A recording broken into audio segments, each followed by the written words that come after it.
मला नाही वाटत असं एखादं घर असेल की तिथे कुणाला आजार नाहीये.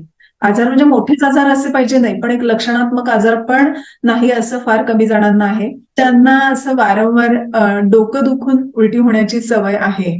तर त्या लोकांनी एक छान म्हणजे असा उपाय आहे. स्त्रियांनाही जास्त प्रमाणात होतं, कारण नैसर्गिक त्यांची घडणच खूप विचार करण्याची असल्यामुळे त्यांच्यामध्ये हा आजार जास्त प्रमाणात दिसतो. मनावर नियंत्रण आणणं हे महत्वाचं आहे. 30 वर्षापूर्वी प्रॅक्टिस चालू केली तेव्हा ऍसिडिटी साधारणपणे एक 16-18 वयानंतरच्या मुलांना की जरा ती बाहेर खायला लागलेली असतात, चुकीचं खातात आणि त्या काळात होते. पण आजकाल अक्षरशः छोट्या बच्चूंना पण ऍसिडिटी होते असं दिसून आलंय. नमस्कार, मी Neha Joshi. Health guide FYI stay healthy stay inform मध्ये तुमचं पुन्हा एकदा खूप खूप स्वागत. ऍसिडिटी आपल्या सगळ्यांनीच कधी ना कधीतरी ऍसिडिटीचा एक्सपिरियन्स नक्कीच केलेला आहे. मे बी काही चुकीच्या खाण्यामुळे किंवा काही तेलकट, खूप तेलकट किंवा खूप तिखट किंवा अति खाण्यामुळे असेल कदाचित. मग त्याच्यानंतर छातीत आणि घशात जळजळ, मळमळणं, पोट फुगणं, पोटात दुखणं, डोकेदुखी, उलटी वगैरे हे सगळं आलंच.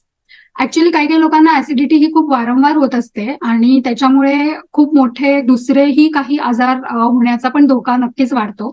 म्हणून ऍसिडिटी बद्दल सर्व माहिती करून घेणं की ती कशामुळे होते, कुणाला होते, त्याचे घरगुती उपचारांनी ती बरी होते का, किंवा डॉक्टरकडे कधी जायचं, हे जे सगळे आपले प्रश्न आहेत, या सगळ्या प्रश्नांची उत्तरं सोप्या भाषेत जाणून घेण्यासाठी पुन्हा एकदा आपण भेटूया पुण्यातल्या सुप्रसिद्ध वैद्य डॉक्टर रोहिणी साठे यांना.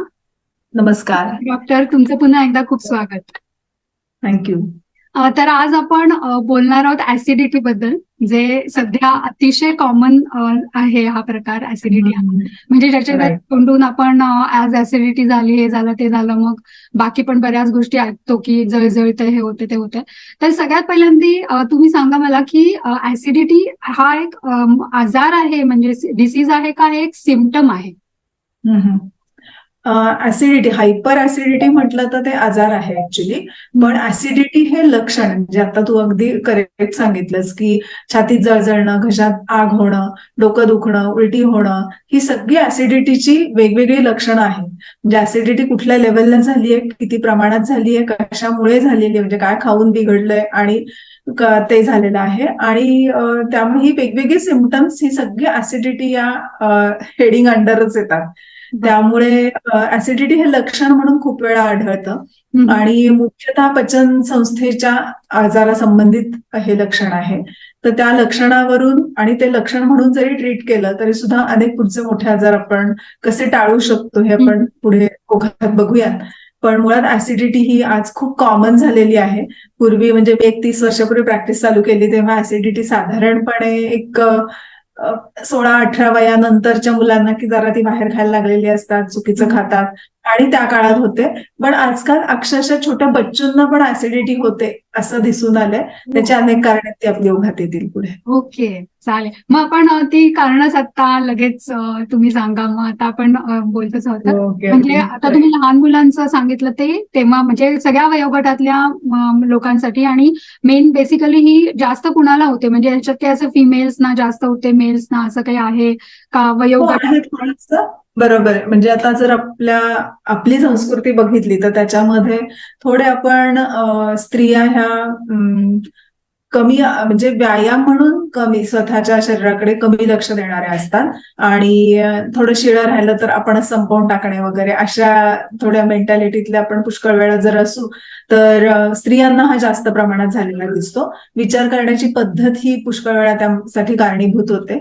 म्हणजे सायकोसोमॅटिक डिसीज म्हणूयात, की विचारांचा आपल्या पचनावर परिणाम होऊन ऍसिडिटी होणं हे खूप, म्हणजे जे हळवी लोक आहेत त्यांना होऊ शकतं आणि स्त्रियांनाही जास्त प्रमाणात होतं, कारण नैसर्गिक त्यांची घडणच खूप विचार करण्याची असल्यामुळे त्यांच्यामध्ये हा आजार जास्त प्रमाणात दिसतो. बाकी अदरवाईज असं खूप स्पेसिफिक फिमेल्सना जास्त होतो, पुरुषांना कमी होतं असं नाहीये ते. ओके. आणि अजून बाकीच्या सगळ्यांना ओके. बाकी हा. सगळ्यांना ऍसिडिटी होण्याची मेन कारण काय, म्हणजे तुम्ही आता लहान मुलांचा पण उल्लेख केला. हो हो. मुळात काय, ऍसिडिटी हा आजार पचन संस्थेशी संबंधित आहे. त्यामुळे पहिली गोष्ट म्हणजे जो घटक किंवा जो पदार्थ, जो कुठलाही कण आपल्या तोंडातून आतमध्ये जातो त्या सगळ्याचा परिणाम ऍसिडिटी करण्याकडे होऊ शकतो. त्यामुळे प्रत्येक घास जो आपण खाणार आहोत, जे काही अन्न आहे, स्नॅक्स आहेत, ते खाणार आहोत ते खूप विचारपूर्वक आपण खाल्लं पाहिजे, योग्य पद्धतीनं खाल्लं पाहिजे. त्यामुळे ऍसिडिटी हा आजार पचन संस्थेशी संबंधित आहे. त्यामुळे आहार, तुम्ही काय अन्न खाता ह्याच्याशी सगळ्यात महत्वाची कारणं सगळी दडलेली असतात. मग तो आहारामध्ये आपल्याला माहितीये की जळजळीत पदार्थ, तळलेले पदार्थ, आपल्या पचनशक्तीपेक्षा जास्त पदार्थ खाल्ल्याने आपल्याला ऍसिडिटी होते. पण त्याच्याबरोबर जे आपण पदार्थ घेतो ते काय नियमाने घेतले पाहिजेत, कुठल्या क्रमाने आहारात असले पाहिजेत, ह्याचा सुद्धा जर विचार केला गेला नाही तरी सुद्धा ऍसिडिटी होते. पुष्कळ ऍसिडिटी ही जी लक्षणं आहेत त्याला, म्हणजे आपण ऍसिडिटी फक्त म्हणतो, त्याच्याऐवजी आयुर्वेदाने त्याला अजीर्ण ह्या स्वरूपातलं जास्त म्हटलेलं आहे. म्हणजे जे आपण खातोय ते नीट पचवू शकलो नाही, ते आपण जर अन्न पदार्थ घेतला तर तो 1.5 ते 2 तास आपल्या स्टमक मध्ये प्रोसेस होत असतो. तर तो त्याच्यापेक्षा जास्त वेळ तिथे राहिला आणि ते पचन होताना जे काही पित्त आपल्या लिव्हर मधून येत असतं ते जास्त पीएचचं, म्हणजे ऍसिडिक पीएचचं असेल तरी सुद्धा ही ऍसिडिटी होते. त्याच्यामुळे पहिलं गोष्ट म्हणजे आपण काय पदार्थ खातो, नंतर आपलं डेली रुटीन कसं आहे त्याच्याच हिशोबात आपण पदार्थ किंवा अन्न सेवन करतोय का, हे सगळ्यात पाहणं महत्वाचं असतं. म्हणजे आपण खूप बैठं काम करतोय, फारशी हालचाल नाहीये आणि आपण सगळे जड पदार्थ खातोय, तर नक्की तुम्हाला अजीर्ण, अपचन होणार आहे आणि त्यातून ऍसिडिटी निर्माण होणार आहे.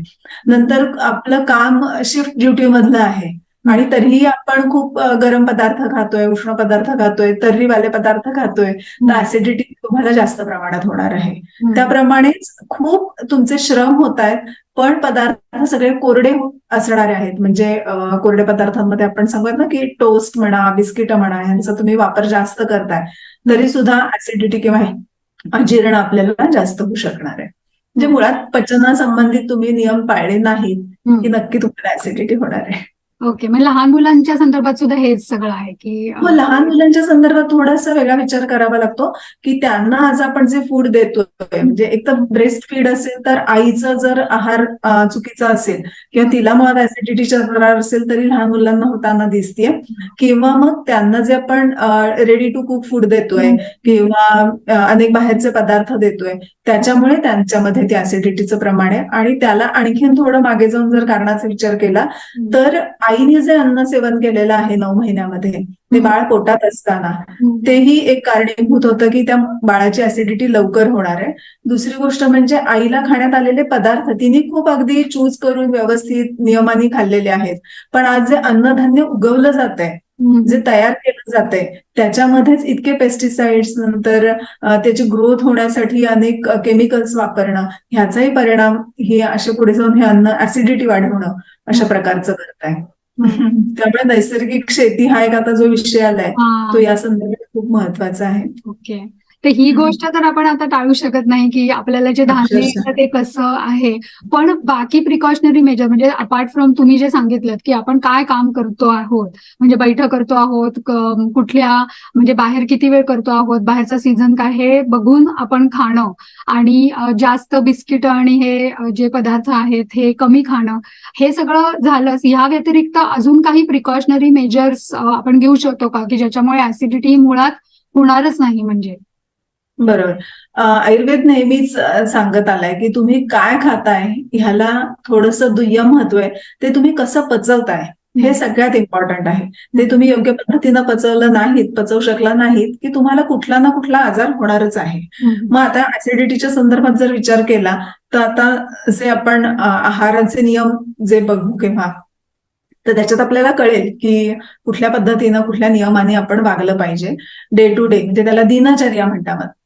तर ती दिनचर्या, नंतर ऋतुचर्या म्हणजे ऋतू बदलतो त्याप्रमाणे आपली पचनाची शक्ती बदलते, निसर्गात मिळणारे घटक बदलतात आणि त्यांचा शरीरावर होणाऱ्या परिणामांचा विचार करून ऋतुचर्या आखलेली असते. तर त्या ऋतुचर्याची माहिती घेतली की आपल्याला ऍसिडिटी कशी टाळायची हे कळू शकेल. आणि डे टू डे मध्ये ज्या गोष्टींनी आपल्याला ऍसिडिटी होते हे कळतंय, तिथे मनावर नियंत्रण आणणं हे महत्वाचं आहे की ते पदार्थ कमी खाणं किंवा असे आता अनेक काही आजार म्हणजे पचन संस्थेमधले जे काही लिव्हर आहे, स्प्लीन आहे, लहान आतडं, मोठं आतडं, गॉल ब्लॅडर यातले काही डिसीज जेव्हा असतात तेव्हा पण ऍसिडिटी होते. मग त्या लोकांनी स्पेसिफिक ते नियम वापरून म्हणजे जसं की पित्ताशयात खडे असतील आणि ऍसिडिटी होत असेल तर मग त्यांनी 3-3 तासांनी थोडं थोडं फूड खाणं, जे एका वेळेला भरपेट न खाणं हा नियम पाळावा लागतो. काहींना मूत्राशमरी म्हणतो किंवा म्हणजे युरिन स्टोन असेल त्यांनाही ऍसिडिटीचा त्रास जाणवत असतो. तर त्यांनी भरपूर पाणी पिणं किंवा जेवणाच्या आधी पाणी चांगलं पिणं ह्याचा एक चांगला उपयोग होतो.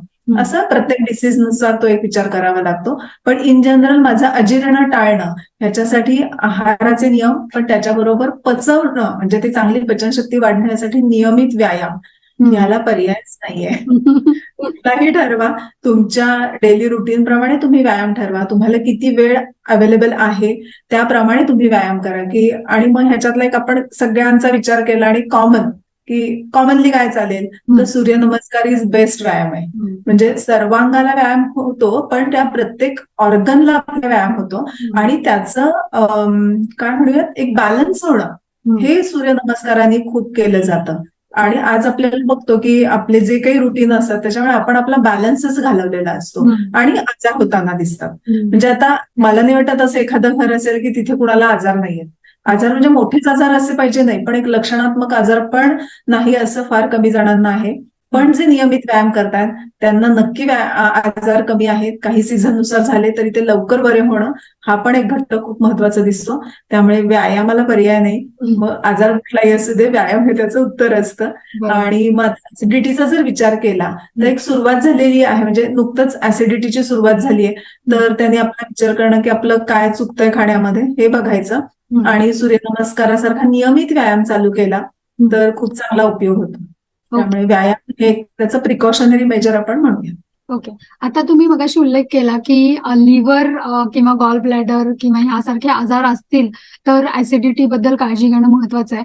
तर हे असं असतं का उलट पण असू शकतं की ऍसिडिटी झाल्यामुळे ह्या गोष्टींचे आजार होतात, म्हणजे ऍसिडिटी नाही नाही, कारण पचनशक्ती म्हणजे ही आपली नेहमी लिव्हर, स्प्लीन, गॉल ब्लॅडर ह्या महत्वाच्या ऑर्गनवर डिपेंड असते आणि ती पचनशक्ती जेव्हा बिघडते तेव्हा ऍसिडिटी हे सिम्पटम येतं. अच्छा, ओके. हा, म्हणून ज्या अर्थी मला ऍसिडिटी झाली आहे त्या अर्थी माझ्या या पचनाच्या महत्वाच्या ऑर्गनमध्ये काहीतरी बिघड झालेला आहे आणि मी त्याचा विचार केला पाहिजे. मग प्रत्येक वेळेला अगदी लगेच उठून डॉक्टरांकडे जाणं किंवा मेडिकलमध्ये जाऊन काहीतरी गोळी खाणं ह्याची गरज नाहीये. काय माझं बिघडलंय किंवा काय चुकतंय ह्याचा आधी स्वतः आपण विचार केला ना तरी पुष्कळ वेळ आपल्याला कळून जातं की अरे हा, मी हे माझा बदल करायला हवाय. सेल्फ रिअलायझेशन होतं त्याच्यामध्ये. पण नाही कळलं तर मग जवळपास डॉक्टरांकडे जाऊन आपण माहिती करून घेऊ शकतो की काय चुकतंय. माझी आता जळजळ थांबणी ह्याच्यासाठी लाखो गोळ्या आहेत, पण मला होऊ नाहीये म्हणून मी काय करावं. तर डॉक्टर तुम्हाला योग्य मार्गदर्शन करू शकतात की तुझ्या सगळ्या ह्या रुटीनमध्ये हे बिघडलेलं आहे तर तू हे सुधारती स्पेसिफिक गोष्ट की हे बरं होऊ शकतं. पण असे काही कॉमन फॅक्टर्स आहेत का की कॉमन अन्न पदार्थ म्हणा किंवा कॉमन काही गोष्टी की ज्याच्यामुळे ज्या टाळल्यामुळे, म्हणजे हे तुम्ही सांगितलं ते बरोबर आहे की प्रत्येकाने डॉक्टरकडे जाऊन स्वतःच्या पर्सनल त्यांची जी दिनचर्या आहे किंवा ह्याच्यानुसार डॉक्टर त्यांना सल्ले विचार करून सल्ले देतीलच. पण तरी अशा काही कॉमन गोष्टी आहेत का की ज्यांना ऍसिडिटी होते त्यांनी हा टाळणं जरुरीचं आहे किंवा हे टाळलं तर त्यांना ऍसिडिटीचा त्रास कमी होईल? बरोबर. ऍसिडिटी मध्ये 2-3 प्रकार असतात. एकामध्ये नुसती जळजळ होते, दुसऱ्या प्रकारामध्ये उलटी म्हणजे डोकं दुखणं आणि उलटी होणं या टाईपची एक ऍसिडिटी असते आणि थोडासा रेअर असणार आहे पण त्या ऍसिडिटीमध्ये जुलाब होतात. ओके. हा, तर ह्या अम्लपित्त म्हणून जो आजार सांगितलाय त्याच्यामध्ये या प्रकारची लक्षणं असतात. तर ज्यांना फक्त जळजळ होते, काही खाल्लं वगैरे, तर त्यांनी अगदी सोपा उपाय असतो की जळजळ होणारे घटक म्हणजे जे विदाही आपण म्हणतो ना, बघितलं की जसे तर्री वाटते अशा टाईपचे पदार्थ खाऊ नयेत किंवा कधी खायची वेळ आली तर त्यातली तर्री काढून टाकून आतला ऍक्च्युअली ज्याच्यामध्ये न्यूट्रिशनल व्हॅल्यू चांगली आहे ते पदार्थ घ्यायचे, म्हणजे त्याच्यात चव आलेली असते पण बाधाकर घटक कमी आलेले असतात. एक उपाय आहे. किंवा फक्त जळजळ असेल तर जेवणापूर्वी थोडंसं दूध पिऊन मग जेवण घेणं, हा पण एक त्यांना रिलीफ देणारा घटक असू शकतो. त्याच्यानंतर समजा पोट फुगणं, म्हणजे ही जळजळीनंतर काहींना पुढे पोट फुगणं, ढेकरा येणं अशा टाईपचा असतो. तर त्याच्यातल्या आपल्या घरगुती याच्यामध्ये ओवा, जो आपल्याकडे इझिली अवेलेबल असतो, तो ओवा हातावर चोळून तोंडात टाकायचा आणि त्याच्यावर कोमट दूध प्यायचं.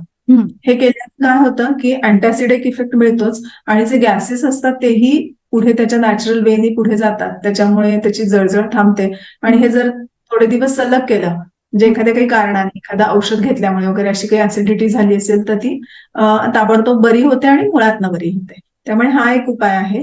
ज्यांना डोकं दुखणं किंवा उलटी होणं अशा टाईपचा पित्ताचा प्रकार असतो, ऍसिडिटीचा प्रकार असतो, त्यांनी तर नेहमी बघायचं की रिकाम्या पोटी राहायचं नाही फार. म्हणजे 8-8 तास काही खाल्लं नाही असं करायचं नाही. कारण की त्या लोकांचं काय होतं की पित्त पोटात येतं एक पिरियॉडिक पद्धतीनं आणि पचनासाठी, आणि त्यांनी जर घटक घेतले नाही तर ते रक्तात मिसळतं आणि मग ह्या प्रकारची वेगवेगळी सिम्पटम्स येतात. मग त्यांनी एक 3-3 तासांनी फूड इंटेक काहीतरी जे पचू शकतं आणि अवेलेबल होऊ शकतं चांगल्या पद्धतीनं असे, म्हणजे अगदी सिंपल असेल, तुम्ही ट्रॅव्हलिंग मध्ये खूप असाल तर पोळीचा रोल, म्हणजे चपातीला तूप साखर किंवा तूप चटणी लावून त्याचे रोल बरोबर ठेवले आणि 3-3 तासांनी एखादा रोल खाल्ला तर तेवढा तो पचूही शकतो, जडही होत नाही. हा एक भाग झाला. काहींना गव्हानीच ऍसिडिटी होते, मग त्यांनी गहू बंद करून सरळ ज्वारी, नाचणी या टाईपच्या पदार्थांकडे वाढवावा आपला कल, म्हणजे तेही पचन त्यांचं सुधारण्याला मदत होते. आणि त्याच्याबरोबर त्यांनी व्यायाम चालू ठेवले तर काही दिवसांनी ते गहू सुद्धा छानपैकी पचवू शकतात. त्यामुळे असं काही नाही की आता मला आयुष्यात गहू सोडायला लागतील, अशी गरज पडत नाही. बरोबर. नंतर ज्यांना असं वारंवार डोकं दुखून उलटी होण्याची सवय आहे, तर त्या लोकांनी एक छान म्हणजे असा उपाय आहे की 3 दिवस सकाळी रिकाम्या पोटी, की जेव्हा पित्त भरपूर असतं त्यावेळेला एखादा पेढा खाणं. तर पेढाच का, तर पेढा हा दुधापासून बनवला जातो, त्याच्यात साखर घातली जाते आणि काहीतरी स्वादासाठी वेलदोडा वगैरे अशा टाईप असतं. म्हणजे हे सगळं कॉम्बिनेशन तुमचं पित्त शमन करणारं आहे आणि एक आल्हाद देणार, म्हणजे वेलदोड्यासारखा स्वाद वगैरे असल्यामुळे. तर तो पदार्थ म्हणजे पेढा जर असा 3 दिवस खाल्ला तर ही टेंडन्सी कमी होते. ऑब्व्हियसली की हे का होतंय हे बघून त्याचं ट्रीटमेंट किंवा त्याचं निराकरण हे करावं लागतं.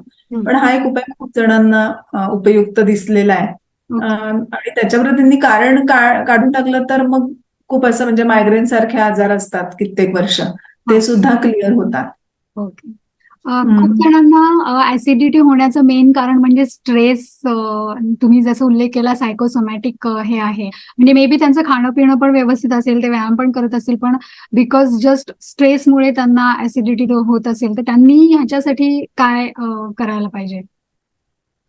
स्ट्रेस असणाऱ्या लोकांना ऍसिडिटी जी होते ना, ती थोडी वेगळ्या प्रकारची असते. म्हणजे ते जेव्हा स्ट्रेसमध्ये असतात आणि त्याच्यात ते खूप वेळ खाऊ शकत नाहीत किंवा खात नाहीत, अशा वेळेला मेनली त्यांना होते. अदरवाईज त्यांना अजीर्ण, आणि मग अजीर्णातून अनेक आजार हे खरं होत असतात. त्यामुळे स्ट्रेस असणाऱ्यांनी स्ट्रेस मॅनेजमेंट हीच महत्वाची केली पाहिजे. मग त्यांनी सूर्यनमस्कार थोडे करून चालण्याचा व्यायाम जास्त केला पाहिजे. कारण की एक वॉक घेतलं तुम्ही जर सकाळच्या वेळात घेतला तर आणखीन उत्तम. जेव्हा वेळ मिळेल तेव्हा एक 20-25 मिनिटं जरी सलग चाललात तरी सुद्धा एक रिलॅक्सिंग इफेक्ट खूप चांगला होतो. त्यामुळे स्ट्रेस मॅनेजमेंट करताना चालण्याचा व्यायाम, म्हणजे म्युझिक ऐका वगैरे हे सगळं खूप आपण ऐकत असतो, पण त्याच्यापेक्षा चालणं इज बेस्ट. कारण चालल्यामुळे तुमच्या पोटाच्या स्नायूंची हालचाल होते. मग चालताना तुम्ही थोडंसं ऍब्स इन करून जर चाललात तर पचनाच्या ऑर्गनचं स्टिम्युलेशन चांगल्या पद्धतीनं होतं आणि रिलॅक्सेशन होतं, पायाचं सर्क्युलेशन वाढतं, आपोआप तो मग हृदयाचं सर्क्युलेशन वाढतं, मेंदूचा फ्लो चांगला होतो आणि स्ट्रेस मधनं जे काही बॅड इम्पॅक्ट येणार आहेत ते तुम्ही टाळता. त्यामुळे चालणं अशा लोकांसाठी बेस्ट असतं. आणि त्याचबरोबर स्ट्रेस आपला कसा जाईल किंवा येणार नाही ह्याच्यासाठी थोडीशी मदत घेणं, मित्रांची मदत असते किंवा आपण बोलणं, इतरांशी शेअर करणं, हे जे काही स्ट्रेसचे मॅनेजमेंटचे प्रकार आहेत तेही चांगले फायदेशीर होतात. पण स्वतःसाठी काही करायचं असेल तर ते चालणं हे बेस्ट आहे. आणि खाताना, म्हणजे स्ट्रेस आल्यावर खाणं पण चुकीचं होतं काही वेळेला, तर ते समोरच पदार्थ येणार नाहीत अशी त्यांनी व्यवस्था केली तर ते टळू शकतात. बरोबर. आता ऍसिडिटी होण्याची एकदा टेंडन्सी झाली की मग आपण म्हणजे काही केलं तर ती ऍसिडिटी आयुष्यभर आपल्याला होतच राहते का? आपण हे तुम्ही सांगितल्याप्रमाणे घरगुती उपाय केले किंवा ठराविक गोष्टी टाळल्या की ज्याच्याने आपल्याला ऍसिडिटी होते, हे जर का आपण करत राहिलो तर मग ती टेंडन्सी कमी होते किंवा मग आपण ओके होतो. म्हणजे कन्सिस्टन्सी या सगळ्यामध्ये ठेवणं ऑफकोर्स जरुरीचं आहे ते. पण हे आयुष्यभरासाठीचं दुखणं आहे म्हणजे का? हो, कारण की काय होतं मुळात आपण मला ऍसिडिटी का झाली आहे नुसतं आपण म्हणतो हा मी हे खाल्लं मी ते खाल्लं म्हणून झाली, तर हा, असं नसतं. ते मी पचवलं नाहीये म्हणून मला झालीये. हा, मग ते मी का पचवलं नाहीये? मी हा, ते मात्रेपेक्षा जास्त खाल्लंय म्हणून ते पचलं नाहीये का? मला नको असताना मी खाल्लंय म्हणून पचलं नाहीये का? हम्म, हम्म, किंवा मला योग्य नसलेला पदार्थ मी खाल्लाय म्हणून पचलं नाहीये का? हम्म, हे आपलं आणि हा हे ज्याचं त्यालाच जास्त चांगलं कळू शकतं. बरोबर. त्यामुळे ते त्यांनी बघावं. जास्त खाल्लेलं असेल तर कंट्रोल करा. योग्य नसेल तर ते टाळा. कारण ते योग्य नसेल आणि तुम्ही खाल्लं तर ते शक्यतो पचणार नाहीये पुढे. पण व्यायाम केला तर थोडी पचनशक्ती त्याची वाढवून तुम्ही ते नंतर पचवू शकता. हे महत्वाचं आहे. पण ऍसिडिटीचं कारण न शोधता फक्त औषधं घेण्याच्या मागे हा, लोक जास्त असतात. हा, त्यामुळे मग ऍसिडिटी ही कायम आयुष्यभरासाठी होऊन जाते. ओके. आणि पुढे पुढे तर त्या ऍसिडिटी मधून मोठमोठे आजारही हा, होतात. तेच तोच माझा पुढचा प्रश्न आहे ऍक्च्युली की ऍसिडिटी जर अं, कन्सिस्टंटली राहिली म्हणजे किंवा त्याच्या वेळेवरती आपण उपचार केले नाहीये तर कुठले मोठे आजार होण्याचा धोका खरं तर आहे. हो, योग्य पद्धतीने उपचार नाही ना झाले जर हम्म, ऍसिडिटीचे तर नक्की अगदी कॅन्सर इतके पण मोठे आजार त्याच्यातनं उद्भवू शकतात. बर. अल्सर होऊ शकतात हम्म, किंवा पचनाचे म्हणजे मोठ्या आतड्यांना अल्सर होणं, लहान आतड्यांना अल्सर होणं या टाईपचे कुठलेही आजार त्याच्यामध्ये होऊ शकतात. हम्म, म्हणून ऍसिडिटी हे लक्षण जरी असेल तरी ते वेळेवर कंट्रोल करणं, हम्म, योग्य पद्धतीनं त्याच्यावर उपचार करणं हे महत्वाचं आहे. आणि हम्म, जेव्हा आपल्याला विचार करून जमत नाहीये तेव्हा नक्की हा, मदत घ्यावी. हा, डॉक्टरांची मदत ओके. घ्यावी हम्म, आणि निराकरण करून टाकावं आपल्या लक्षणाचं. लक्षणाच्याच म्हणजे स्टेजला आपण कुठलाही डिसीज ट्रीट केला ना तर हा, कुठलाही आजार पूर्ण होत नाही. बरोबर. त्यामुळे लक्षणं ऍसिडिटीची दिसायला लागली की पहिल्यांदा आपण हा. घरगुती उपचार करून ट्राय करून ती जातीये का बघणं का डायरेक्ट डॉक्टरांच्याकडे जाऊन त्याच्यावरती उपचार करून घेणं. नाही, अजिबात गरज नाही लगेच डॉक्टरांकडे जाण्याची. मी काय पचवू शकते काय नाही हे एकदा कळलं पण तरी मला पचनशक्ती वाढवायची तर घरगुती आपला किचन मधला कुठलेही सगळे मसाल्याचे पदार्थ हे उत्तम ऍसिडिटी किंवा अजीर्ण नष्ट करणारे आहेत. हा, आणि ही जळजळ किंवा ऍसिडिटीच्या स्पेसिफिक बाबतीत जर विचार केला तर जिरं इज बेस्ट आहे. तर जिऱ्याचा सोपा उपाय असतो की जिरं आणि गुळ म्हणजे जिरं कुटायचं त्याच्यातच थोडा गुळ घालायचा आणि ते मिश्रण एक अर्धा चमचा जर तुम्ही गरम पाण्यातून सकाळ संध्याकाळ घेतलं हम्म, तर पचनशक्ती सुधारून ऍसिडिटी कमी होते. हम्म, नंतर मगाशी आपण म्हटलं तसं की पोट फुगत असेल हम्म, तर अशा वेळेला ओवा दुधाबरोबर घेणं आणि जेवणाच्या आधी त्याचा उत्तम उपयोग होतो. हम्म, ढेकराई येत असतील हम्म, किंवा पोट साफ होत नसेल ऍसिडिटीमुळे हम्म, तर मग ओवा, बडीशेप, जिरं हे एकत्र उकळून त्याचं पाणी पिणं किंवा गुळ घालून ते पाणी पिणं ह्याचाही खूप छान उपयोग होतो. काही काही लोकांना मेथीचा खूप चांगला उपयोग होतो म्हणजे मेथीचे दाणे भिजत घालायचे. तो स्पेसिफिक कोणाला होतो की ज्यांना कॉन्स्टिपेशनची तक्रार जास्त होतीये. बर. म्हणजे ऍसिडिटी काही वेळेला तर कॉन्स्टिपेशन झाल्यामुळे ऍसिडिटी होणं हे पण काही नसतं. तर त्यांना मेथीचे दाणे खूप छान उपयोगी पडतात. मेथीचे दाणे एक चमचाभर रात्री भिजत घालायचे आणि सकाळी कोमट करून ते पाणी प्यायचं आणि मेथीचे दाणे गिळून टाकायचे.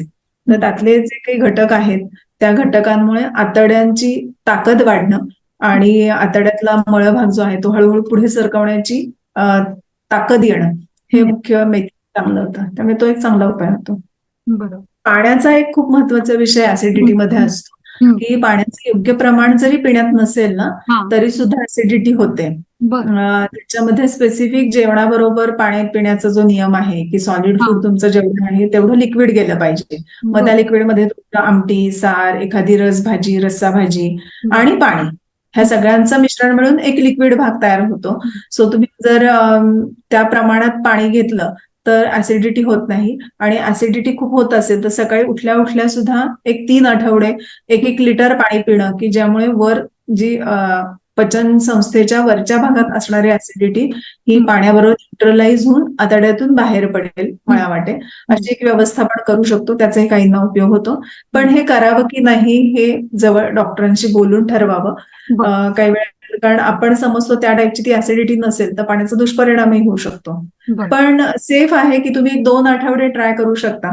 त्याच्यात वाटलं की हे उपयुक्त होतंय तर विचारू शकता की पुढे कंटिन्यू करायचे की नाही. इव्हन आपल्यालाही कमेंट्समध्ये लोक विचारू शकतात की या टाईपचा आहे, माझा हा डाएट आहे, तर बरोबर. ह्याच्यावर हे उपयुक्त होईल किंवा नाही असं बरोबर. आपण तिथे सांगू शकतो त्यांना. फळं कुठली ऍसिडिटी झाल्यानंतर किंवा ऍसिडिटी होऊ नये म्हणून खायची, टाळायची आणि फळं जेवणाच्या आधी खाणं योग्य आहे, नंतर खाणं योग्य आहे, त्याचा ऍसिडिटी होण्यावरती काही परिणाम होऊ शकतो का?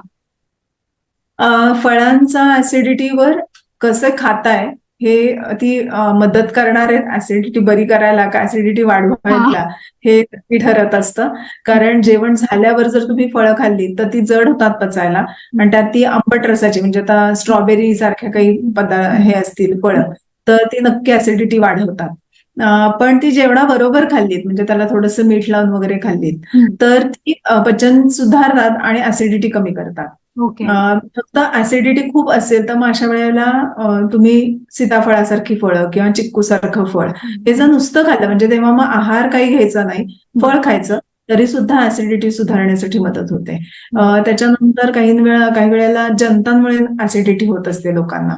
ओके. तर त्या लोकांना मग जेवणाच्या आधी पायनॅपलचे 2 स्लाइस थोडं मीठ लावून खाल्ले एक 2-3 दिवस तर त्यांना पण ऍसिडिटी कमी व्हायला उपयोग होतो. म्हणजे पायनॅपल ह्या पद्धतीनं, अननस या पद्धतीनं आपल्याला उपयुक्त होतं. बरं. बाकी मग रिपीटेड जेव्हा खायचं आहे आपण म्हटलं ना की 3-3 तासांनी खायला हवंय तर मग त्याच्यातलं एखादं फूड इंटेक जो आहे तो फ्रुट्सचा जर ठेवला म्हणजे फळच तेव्हा खाल्ली एक 4-5 फोडी वगैरे तर ते पण तुम्हाला ऍसिडिटी होऊ नये म्हणून मदत करतात.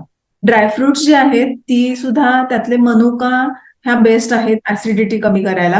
गुलकंद तुम्हाला खूप उपयोगी आहे ऍसिडिटी कमी करायला. म्हणजे जेव्हा जळजळ होते, हातापायांची आग होते, डोळ्याची जळजळ होते इथपर्यंत जेव्हा ऍसिडिटी वाढलेली असते तेव्हा गुलकंद, तूप, दूध हे पदार्थ खूप उपयुक्त होतात. अजीर्णासारखी ऍसिडिटी असेल त्यावेळेला मग मोरावळा चांगला काम करतो. ओके. आवळा जो आहे पण मोरावळ्या स्वरूपामध्ये तो ओके. उपयुक्त पडतो. ओके. आणि ड्रायफ्रुट्स मधल्या मनुका बेस्ट आहे. मनुका भिजवून तुम्ही खा, उकळून त्याचं पाणी प्या. कुठल्याही पद्धतीनं मनुका किंवा मनुका आणि जिरे एकत्र कुटून खा, ते सुद्धा उत्तम ऍसिडिटी बॅलन्स करतं. हे चुकीचा आहार पद्धती किंवा जास्त तेलकट वगैरे खाण्यामुळे होतं हे आपण बघितलं. पण काही वेळा औषधं काही पर्टिक्युलर घेतल्यामुळे म्हणजे मे बी बरेच दिवस घेतल्यामुळे किंवा काही पर्टिक्युलर औषधं घेतल्यामुळे पण ऍसिडिटी होते. तर त्यावेळेला डॉक्टर ऍसिडिटी न होण्यासाठी गोळी पण त्याच्याबरोबर आपल्याला देतात. पण ह्याच्यासाठी काही घरगुती उपचार आहेत का? कसं होतं की अनावश्यक जेव्हा आवश्यक आहे औषध डॉक्टरांनी प्रिस्क्राईब केलंय तेव्हा ते ऍसिडिटी होऊ नये म्हणून अँटॅसिड काहीतरी नक्की देतात. पण आपण काहीतरी हे दुखलंय खा गोळी, ते दुखलंय खा गोळी, अमुक झालं पोटाला गोळी खा, असं अनावश्यक जेव्हा औषधं खातो तर तेव्हा जी ऍसिडिटी होते ती खूप त्रासदायक होते आणि पुष्कळ वेळा तर ते डॉक्टरांनाही माहिती नसतं. त्यामुळे ती ऍसिडिटी अनेक पुढचे आजार निर्माण करू शकते. त्यामुळे ही औषधं आधी खाऊ नयेत आणि समजा असं जेव्हा खायची वेळ येते किंवा खावी लागतायत तर त्यावेळेला अँटॅसिड काहीतरी घ्यावं किंवा आता आपण जे जिरा आणि गुळाची गोळी म्हटलं किंवा अभिपत्तिकर चूर्णासारखं एखादं चूर्ण दुधातनं घेतलं तरी सुद्धा ही ऍसिडिटी चांगल्या पद्धतीनं जे कंट्रोल केली जाते आणि त्या औषधांचा जो दुष्परिणाम होणार लिव्हरवर आहे, छोटे आतडे, मोठे आतडे ह्यांच्यावर जो होणारा परिणाम आहे तो आपण थांबवू शकतो. मुलांचं जे म्हटलं ना की त्यांना सुद्धा ऍसिडिटी होण्याचं कारण हे आता खूप आई वडील खूप घाबरून लगेच काहीतरी औषधं चालू करणे हे जे होतं त्याने सुद्धा लहान मुलांमध्ये ऍसिडिटी दिसून येते. मग अशी तुम्ही सांगितलं की ऍसिडिटी होत असेल तर काही खूप वेळ उपाशी राहणं हे चुकीचं आहे. पण सध्या एक प्रकारचं डाएट खूप फेमस आहे त्याच्यामध्ये फक्त 2 वेळेलाच आपण खायचं जेवायचं असं आहे. तर ते सगळ्यांना लागू होणारं आहे का? ज्यांना ऍसिडिटी असेल त्यांनी ते करणं योग्य नाहीये म्हणजे ह्याच्याबद्दल जरा काही सांगता आलं तर?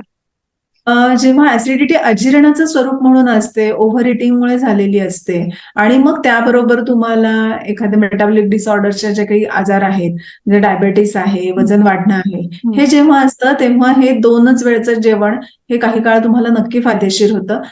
कारण त्याच्या मागचं तुमचं ओव्हर इटिंग आहे किंवा जास्तीचं खाणं.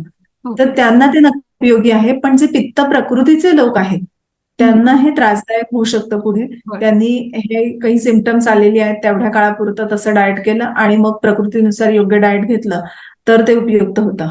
पण मुळात आता सगळीकडे इतकी अन्नाची आपण म्हणतो की अन्न जपून वापरा किंवा जपून खा, वाया घालवू नका, हे सगळं बरोबर असलं तरी इतकी मुबलकता वाढली आहे ना एका हम्म. क्लासमध्ये की हा. ते अनावश्यक खाणं हेच खूप होतं आणि त्यानेच निर्माण होणारे आजार.